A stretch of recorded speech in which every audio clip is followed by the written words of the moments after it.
Okay, so hey guys, welcome my Facebook page and my YouTube channel. তো আজকে আমি চলে এসেছি মোবাইল লেজেন্ড ব্যাং ব্যাংয়ের আরও একটি নতুন ভিডিও নিয়ে। তো এর আগে ভিডিওগুলোতে আপনারা ঠিক মতো রেসপন্স দিয়েছিলেন, তাই আমি আবার নতুন ভিডিও নিয়ে এসেছি। আর আজকে আমি মূলত খেলছি মোবাইল লেজেন্ড ব্যাং ব্যাং। তো এখানে আমি যে ক্যারেক্টারটা ইউজ করতেছি সেটা হচ্ছে ডায়রল।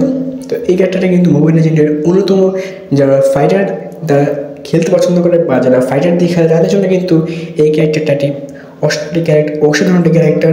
এই ক্যারেক্টারে কিন্তু প্রচুর পাওয়ার। আপনি দেখতে পাচ্ছেন বর্তমানে আমার গেম প্লেগুলো কতটা ভালোভাবে খেলতেছে এই ক্যারেক্টারের মাধ্যমে। তবে এটা আপনি জানতে হবে যে মোবাইলে জেনে কিন্তু আপনারা একটি ভালো ফোন ছাড়া এখন খেলতে পারবেন না।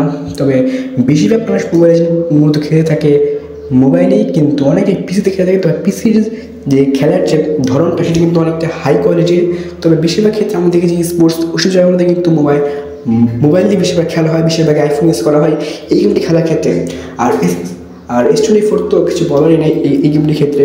এখানে আমি কিন্তু অলরেডি আমার অপোনেন্ট টিমটাকে খুব ভালোভাবে মারতেছিলাম, দেখতে পাচ্ছেন ভালোভাবে কিন্তু মারছি তাদেরকে। প্রায় 300টা কয়েন পিসে থাকে মাইডে আমি। তো এখানে আমি যে ইয়াগুলো আছে চারগুলো আছে এইগুলো ভাঙার ট্রাই করতেছি। তো এর আগে ভিডিওতে আমি অ্যারিনা অফ ভ্যালোর নিয়ে একটি ভিডিও দিয়েছিলাম, কিন্তু সেই ভিডিওটা অতটা নাম করে নেই, কারণ বর্তমানে কিন্তু বাংলাদেশে অ্যারিনা অফ ভ্যালোরের তেমন একটা জনপ্রিয়তা নেই বা ওই গেমের তেমন কোনো আপডেট আসে না, তাই এই গেমটা মানুষ তেমন খেলে না। কিন্তু মোবাইলে ব্যাংক কিন্তু এখনও টিকে আছে বাজারে, এবং তারা কিন্তু এখন তাদের ভিডিও বা তাদের আপডেট করে যাচ্ছে তাদের গেমটাকে, এবং মানুষ কিন্তু গেমের প্রতি আস্তে আস্তে অ্যাট্রাকটিভ হচ্ছে, যেমনটা আমরা দেখতে পাচ্ছি না অ্যারিনা অফ ভ্যালোরের ক্ষেত্রে। তো এখানে আমি অলরেডি টাওয়ারটাকে ভেঙে ফেলেছিলাম, তবে এখানে একটা এসে আমাকে বাধা দিচ্ছিল। ওকে,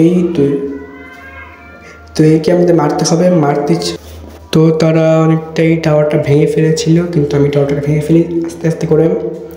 ওকে, সামনে আগাচ্ছিলাম, কিন্তু এখানে আসলে আরেকটা বিপত্তি হয়। এখানে আমার হেলথটা কিন্তু অনেকটাই কম, সেক্ষেত্রে আমি তাদের সাথে পারতেছিলাম না। কিন্তু পরবর্তীতে আমি আস্তে থাকাই যে আমার টিমটা নিয়ে, কিন্তু আমার সাথে কিন্তু একজন নাই, অনেকে অফলাইন হয়ে গেছে, অনেকে আছে গেমের মধ্যে। তবে এখানে এরকম আস্তে আস্তে আমাকে মারতে কিন্তু ওকে মারা ফেলি। কিন্তু মেইন যেমন যখন টাওয়ারের মধ্যে, তখন ভাবছিলাম একবার ভেঙে ফেলবে, কিন্তু সেখানে আটজন চলে আসে, সেক্ষেত্রে আমার ড্যামেজ আসতে শুরু করে। একবার দুই দিক দিয়ে আমার ব্যাটিং করা শুরু করে। আমি তো ভাবছিলাম আমি মনে শেষ, কিন্তু না, আমি খেলতে খেলতে তাদেরকে আমি ফাইনালি মেরে ফেলতে ভাবছিলাম মরে যাবো, কিন্তু পরে কিন্তু আমি তাদেরকে মাইরা ফেলে দিতে পারছেন।